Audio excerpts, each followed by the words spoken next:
Good morning students.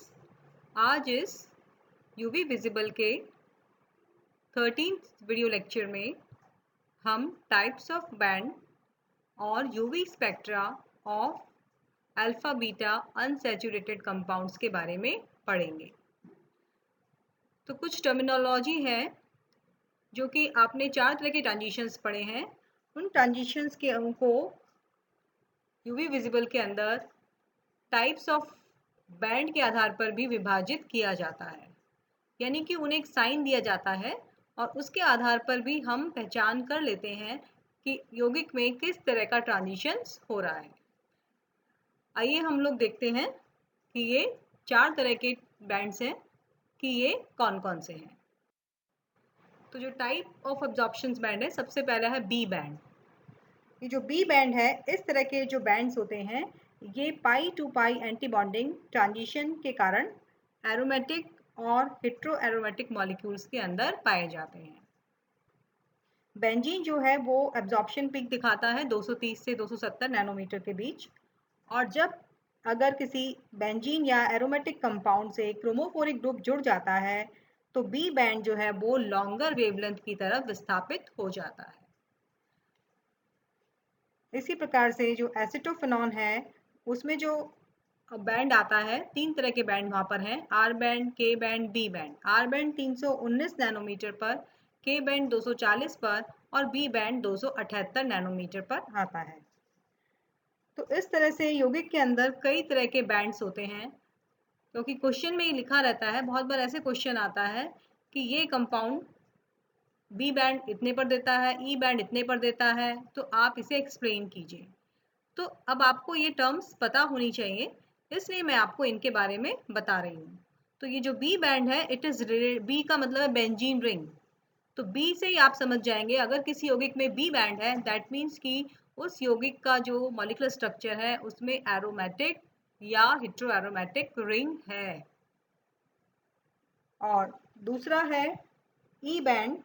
इस तरह का जो बैंड होता है ये भी इलेक्ट्रॉनिक ट्रांजिशन में जो पाई पाई एंटीबॉन्डिंग के कारण होते हैं उन्हीं के कारण होता है।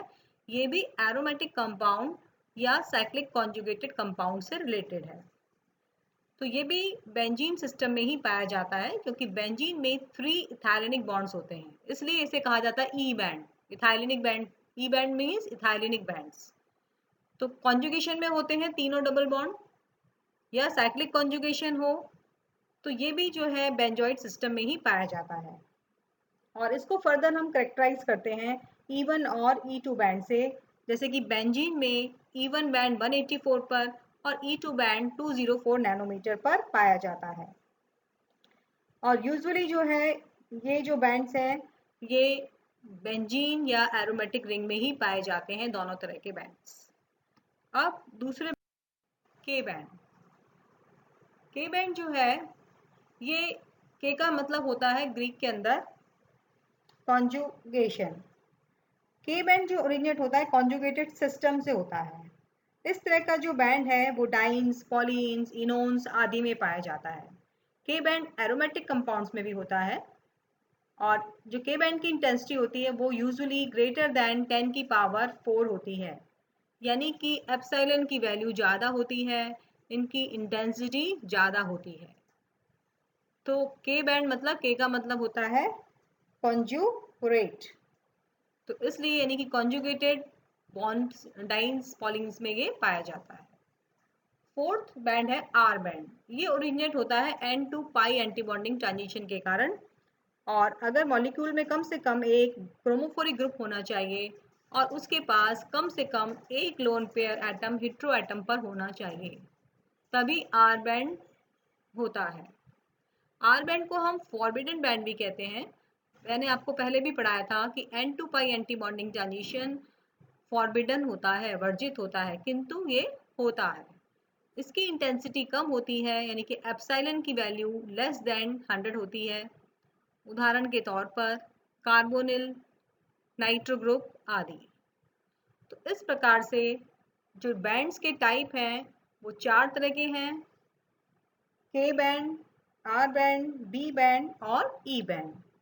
बी और ई बेंजीन सिस्टम से एरोमेटिक सिस्टम से रिलेटेड है, के कॉन्जुगेटेड बॉन्ड से रिलेटेड है, और R band N2 pi anti bonding यानी कि लोन पेयर ऑफ इलेक्ट्रॉन होना चाहिए यौगिक के पास, तो ये उससे रिलेटेड है।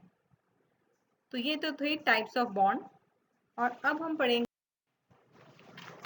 स्ट्रक्चर जो थी अल्फा बीटा अनसैचुरेटेड जो कंपाउंड्स हैं उनके बारे में कि किस तरह से उनका स्पेक्ट्रोस्कोपी में चेंजेस आते हैं। हम जानते हैं कि जो कार्बोनिल कंपाउंड होते हैं अल्फा बीटा अनसैचुरेटेड कंपाउंड, उनमें दो तरह के शिफ्ट होते हैं, N2 pi anti bonding transition और pi to pi anti bonding transition. जो एब्जॉर्प्शन बैंड होता है N2 पाई एंटी बॉन्डिंग, वो आपको पहले पढ़ाया था कि अगर हम सोलेंट की पोलैरिटी बढ़ा देते हैं तो उसकी वेवलेंथ कम हो जाती है और ग्राउंड स्टेट ज़्यादा पोलर हो जाती है as compared to excited state. इसलिए हाइड्रोजन बॉन्डिंग के कारण जो है ग्राउंड स्टेट ज़्यादा स्टेबल हो जाएगी और इसलिए N2 pi anti bonding transition लो तरंग दैर्ध्य की ओर विस्थापित हो जाता है सॉल्वेंट की पोलैरिटी के कारण। और दूसरा यहाँ पर ट्रांजिशन होता है pi to pi anti bonding transition, जो कि उसकी इंटेंसिटी हाई होती है। तो ये दो तरह के ट्रांजिशंस आपने पढ़े हैं। Pi to pi anti bonding transition जो है अब हाई वेवलेंथ की तरफ होता है और इसके द्वारा कौन सा बैंड बनेगा, के बैंड, और N2 pi anti bonding transition के कारण आर बैंड का निर्माण होगा। अल्फा बीटा अनसैचुरेटेड कार्बोनिल यौगिक में दिबंध तथा कार्बोनिल दोनों ही कॉन्जुगेशन में होते हैं और इसलिए यहाँ पर बैथोक्रोमिक।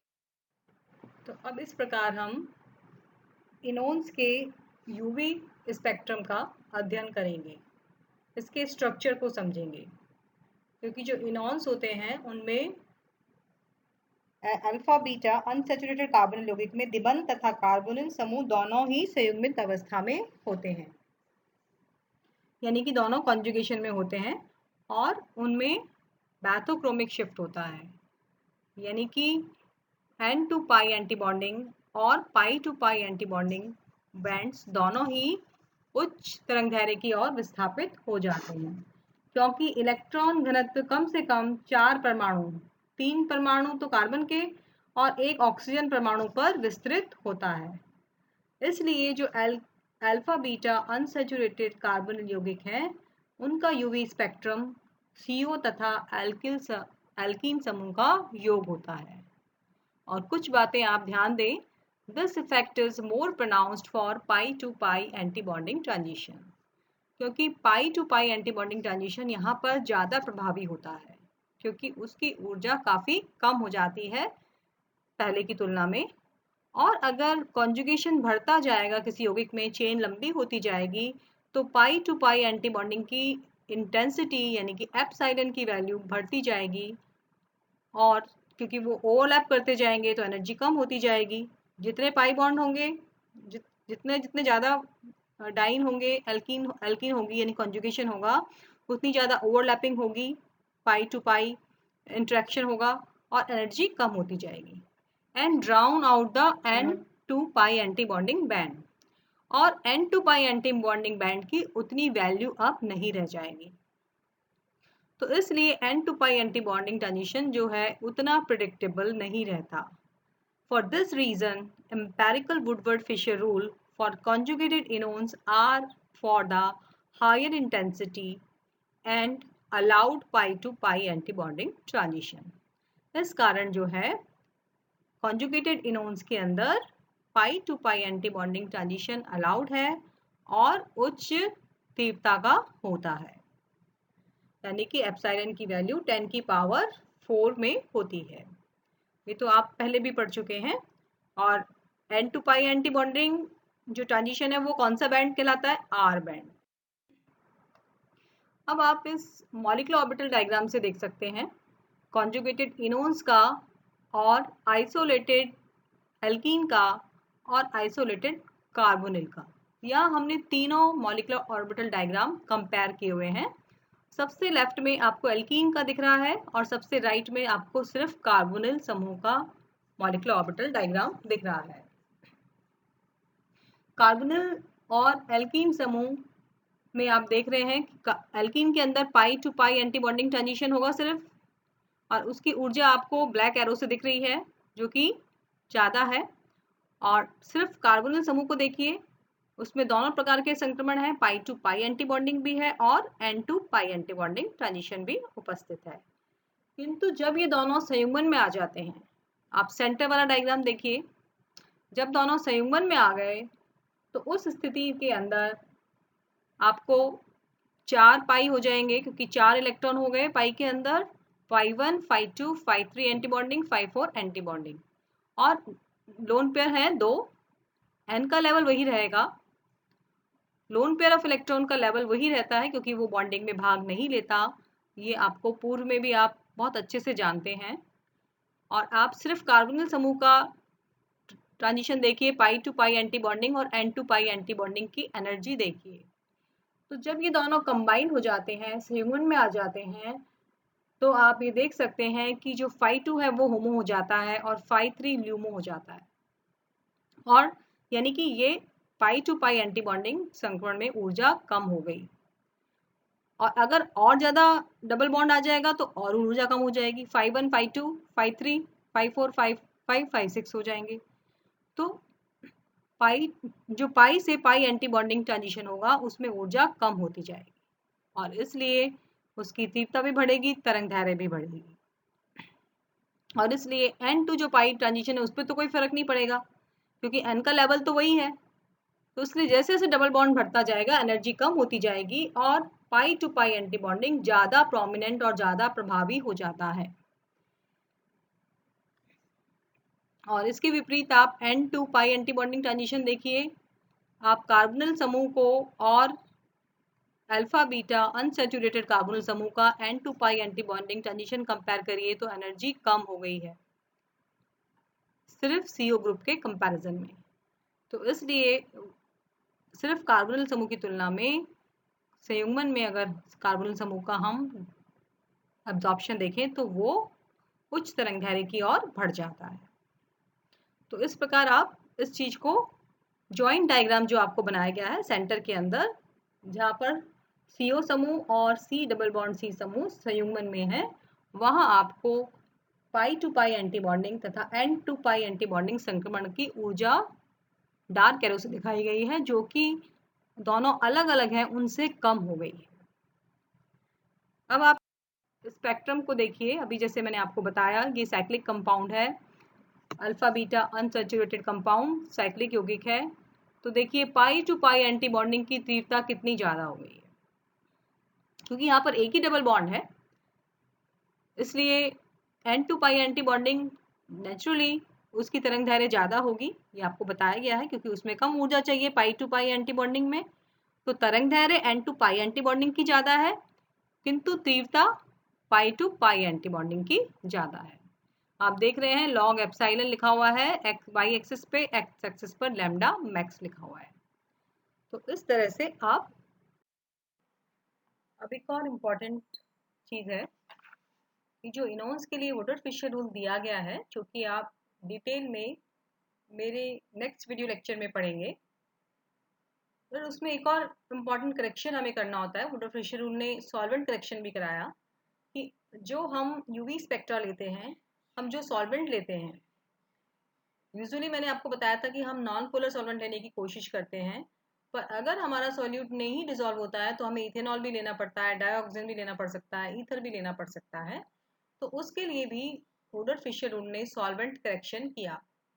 तो अगर हमने सॉल्वेंट पानी लिया हो, हमारा स्पेक्ट्रा वाटर के अंदर लिया गया हो, तो हम लैम्डा मैक्स को +8 से इंक्रीज कर देंगे। और अगर इथेनॉल या मिथेनॉल एज ए सॉल्वेंट काम में लिया है यौगिक को घोलने के लिए, तो लैम्डा के मान में कोई चेंज नहीं करना है, जितना आपका वुडवर्ड फिशर रूल से आता है वही रहेगा।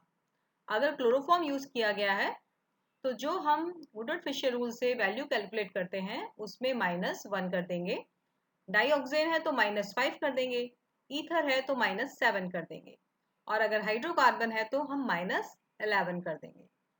तो इस तरह से हम सॉल्वेंट करेक्शन भी कर सकते हैं लैम्डा मैक्स निकालने के लिए। हालांकि आप लोगों को जब एग्जाम में क्वेश्चन आएगा तो सॉल्वेंट करेक्शन करने की आवश्यकता नहीं है, क्योंकि आपको मालूम रहे इसलिए मैंने ये चीज़ आपसे शेयर करी है। तो आज का हमारा ये वीडियो लेक्चर यहीं ख़त्म होता है और नेक्स्ट वीडियो लेक्चर में हम इनोन्स के लिए वुडवर्ड फिशर रूल डिटेल में पढ़ेंगे। आप सभी लोग जो मेरे इससे पहले वुडवर्ड फिशर रूल डाइन के लिए बताया गया है उसको अच्छे से रिवाइज कर लीजिएगा, जिससे आप जब वुडवर्ड फिशर रूल ऑफ इनोन्स पढ़ेंगे तो आपको सभी चीज़ें क्लियर हो जाएंगी। Thank you students.